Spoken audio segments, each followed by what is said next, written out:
তিনটি কাজ করা শুরু করলেই আপনার জীবনে অলৌকিক ঘটনা ঘটতে শুরু করবে।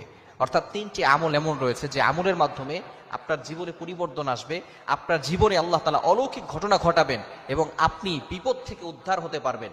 আল্লাহ তাআলা আপনাকে গায়েবীভাবে সাহায্য করবে, এটা আপনি নিজে উপলব্ধি করতে পারবেন তিনটি আমল যদি করা শুরু করে দেন।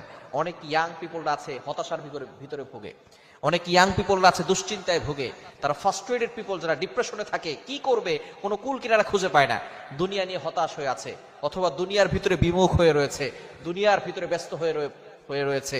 আখেরাতের কোনো ভয় নাই, মৃত্যুর কোনো ভয় নাই। মনে রাখতে হবে আমাদের সকলকে কিন্তু চলে যেতে হবে।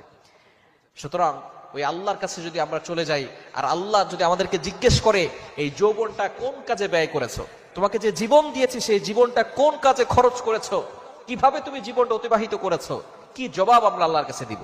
আজকে যদি আমরা মারা যাই তাহলে আগামীকাল আমাদেরকে প্রশ্ন করা হবে, দাফন করার সাথে সাথে কবরে প্রশ্ন করা হবে কিভাবে আমরা জীবনটাকে নষ্ট করে ফেলেছি, আল্লাহর সামনে কিভাবে দাঁড়াবো। এজন্য এই তিনটি আমলের কথা বলবো, তিনটি কাজের কথা বলবো। নাম্বার ওয়ান, এক নাম্বার হচ্ছে দৈনিক 5 ওয়াক্ত সালাত আদায় করা। যেখানেই থাকেন, যে অবস্থাতেই থাকেন, জামাতের সাথে নামাজ আদায় করার চেষ্টা করেন।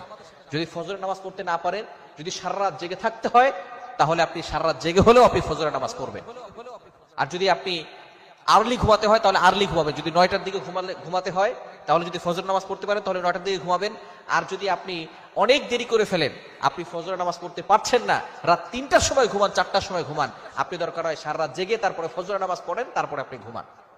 আপনাকে নামাজ পড়তেই হবে, যেখানেই থাকেন, যে পরিস্থিতি থাকেন। এই নামাজ 5 ওয়াক্ত নামাজ শুরু করে দেন, জামাতের সাথে নামাজ পড়েন, দেখবেন আপনার জীবনে অলৌকিক ঘটনা ঘটতে শুরু করবে।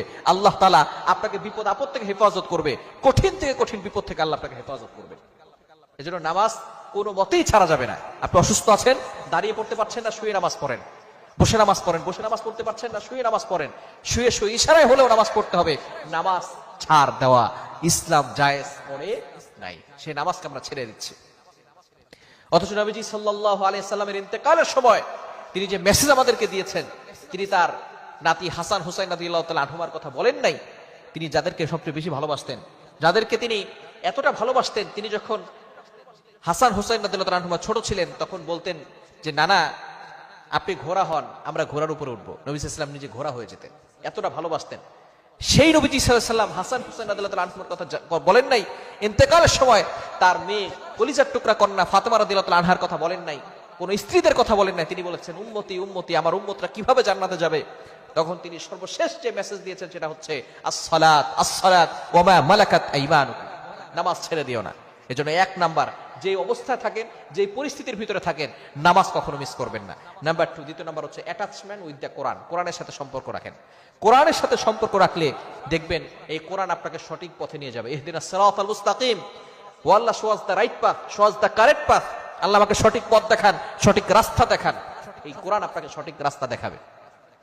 এবং 3 নাম্বার হচ্ছে ফলোইং দ্য সুন্নাহ, নবীর সুন্নাহকে ফলো করতে হবে। এই তিনটি কাজ যদি করতে পারেন, আপনার জীবনে অলৌকিক ঘটনা ঘটতে শুরু করবে এবং আপনি বুঝতে পারবেন যে আপনার ভিতরে চেঞ্জ হচ্ছে, আপনি পরিবর্তন হচ্ছেন, আপনি সঠিক পথে হাঁটছেন। 1 নাম্বার হচ্ছে নামাজ কখনো ছাড়বেন না, যেই পরিস্থিতি আসুক না কেন নামাজ ছাড়বেন না।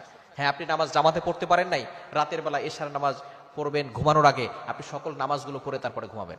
1 নাম্বার, নামাজ মিস করা যাবে না যে অবস্থায় থাকেন।